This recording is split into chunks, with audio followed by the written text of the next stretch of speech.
Stocks shook off their post-election slump today. The Dow was up more than 207 points. The rally came in part because of optimism that the president and Congress will reach a compromise on the nation's budget by the end of the year. If they don't, there will be automatic tax increases and huge cuts in federal spending, that so-called fiscal cliff. It's a time bomb, according to Lloyd Blankfein, chairman and CEO of Goldman Sachs and one of the world's most influential bankers. His message to Washington: make a deal.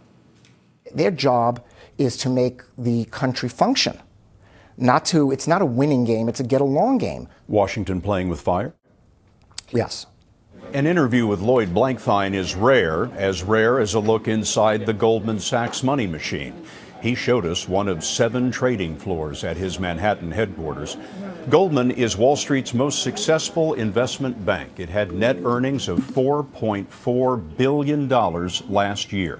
When we asked Blankfein how to reduce the federal budget deficit, he went straight for the subject that politicians don't want to talk about.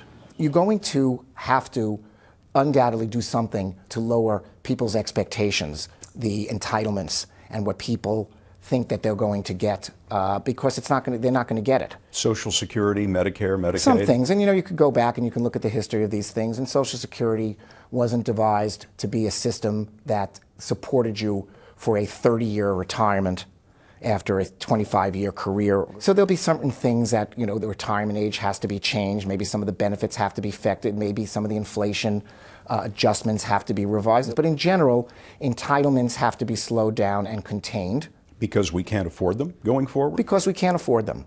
We wondered whether he thinks the government needs more revenue in the form of higher taxes.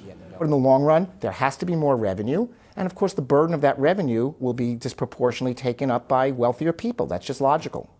So higher taxes on wealthier people? More taxes on wealthier people to the extent that we need to raise more revenue, and we do need to raise some more revenue.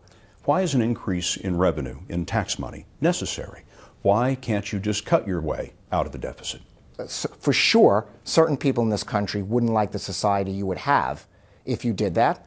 And personally, I don't think I would like it either if we went as far as to close our entire budget deficit in that way. What kind of society would it be? I think it would be one where the safety net would be more porous and lower to the ground.